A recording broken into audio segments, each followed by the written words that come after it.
The Wonders of the Invisible World is a 1999 short story collection by David Gates, featuring 10 stories that explore similar themes and character types found in his longer works, including the Pulitzer finalist novel Jernigan.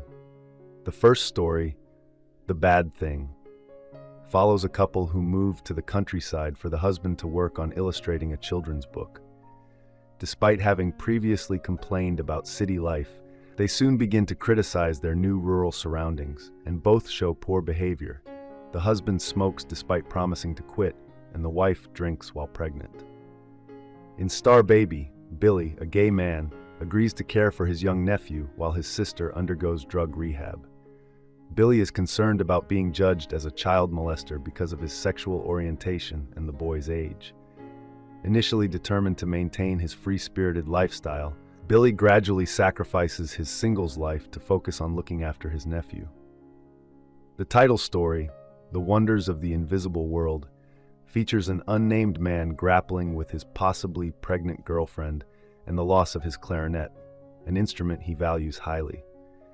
As he narrates his efforts to find the clarinet while processing his feelings for his girlfriend and their potential child, he critiques his own writing and ideas, rejecting his literary delusions and use of symbolism. When his girlfriend references a 17th century book that shares the collection's title, he fails to see the connections between the book's themes of demons and unseen forces and his own subconscious struggles. Ultimately, he chooses the clarinet over the potential child. In Vigil, a father waits by his daughter's bedside after a car accident leaves her in a coma. Amidst this emergency, family members, long estranged due to his wife's affair and their divorce, begin to reunite. As they come and go, the father learns surprising details about his daughter, including her own affair, which led to the car accident. As she awakens, he reflects on the disturbing similarities between her actions and those of her mother. Beating tells the story of a woman who meets her husband, Tobias, at a bar after work. As they discuss the Rodney King beating, she realizes Tobias, once a reliably liberal man like herself, has become more conservative, a transformation she struggles to understand. Finally, The Intruder is narrated by Finn, a university professor working on a documentary about gay pornography. Finn is concerned that his younger lover, James, is growing distant and looking for affection elsewhere. One night, while viewing porn for his project, Finn discovers that James is featured in a scene, revealing that his assumptions about his lover's worldliness may have been misguided. In The Crazy Thought, Faye and her husband leave their sophisticated urban life in New York City to settle in a rural home. As her husband embraces a redneck lifestyle, complete with a truck, a shotgun, and a rural accent, Faye becomes increasingly unhappy and detached from reality. She longs for the life they had and the man he used to be. Her sense of disillusionment grows, and she begins to believe she has supernatural powers, even thinking she can cast a spell to restore her old life. When her sister and brother-in-law visit, Faye's constant negativity drives them away. Isolated in the house, Faye contemplates suicide using her husband's shotgun, consumed by her misery. A wronged husband explores the toxic marriage of Rick and Cindy. Rick starts by skipping work and drinking, only to discover his car has been impounded. At home, he confesses to Cindy that he's had an affair. In response, Cindy lies, claiming her sister has died and she's going away for the weekend, when in fact she's spending the weekend with another man.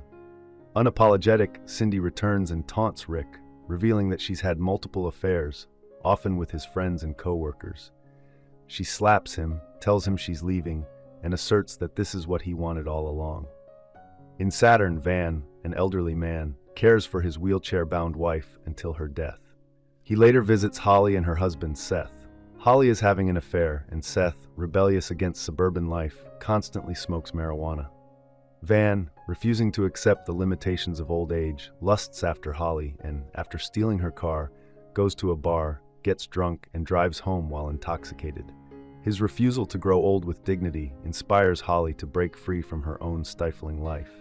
After getting high, she drives the car to meet her lover but crashes after losing control of the vehicle. The final story, The Male Lady, is narrated by Lou, who has suffered a stroke. His inner thoughts are sharp, clear, and bitter, but his speech is fragmented and difficult to understand. His wife, Alice, struggles to care for him, especially since his conversion to Christianity has created some distance between them. Lou becomes fixated on the male lady, a strong, vibrant woman who can do everything Lou now cannot.